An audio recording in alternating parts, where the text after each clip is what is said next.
Hi, welcome to another episode of Hot Takes. If I was a fair man, I'd say I feel sorry for John Swinney, but I'm not a fair man, and I don't. He's a fool, and he's let down by his own policies, his own party, his own people. He surrounds himself with idiots, and then he wonders why everything goes so spectacularly wrong. And none of this can be highlighted better than the fact he stood there on a podium in front of the great and the good of the press and made wild claims that he and his party had made £200 million worth of savings because of efficiency and the fact that they are geniuses when it comes to these things. And it turns out that that's, well, not entirely accurate. And how do we know it's not accurate? Because within minutes, his own government, his own officials, his own people rubbished his claims.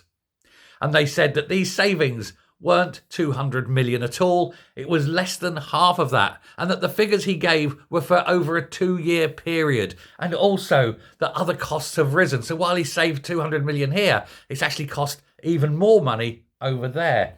This is what happens when the head and the arse of the same pantomime horse don't talk to each other. Now, he's been either accused of really, of making this huge blunder because he's an idiot and he doesn't know what he's talking about, or he's deliberately misleading the people of Scotland by telling them outright lies.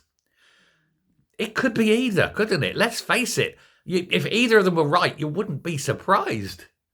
Now, they've presided, of course, over huge failures time and time again, but they've also, this SNP government, have got the largest number of public employees in history. That's all got to be paid for by the taxpayer, who, to be bluntly honest, are fed up of paying for this. They're fed up of paying for failure and for paying well so many people, many of whom do nothing. It's no wonder the national insurance rise is going to cripple Scottish economics, because the fact is the government has to pay all these wages and now has to find all this extra money, which it doesn't have. And you can only squeeze a stone so much. This is why, of course, so many people are leaving Scotland, especially those with, money. Meanwhile, other policies are going to make Scotland even poorer because of this lack of intelligence in Holyrood. The people running the country aren't fit to run a bath. And so the problem will get worse. God bless you, Scotland. You're going to need all the help you can get, especially with a man who's either a liar or a fool in charge. Thanks a lot. Bye.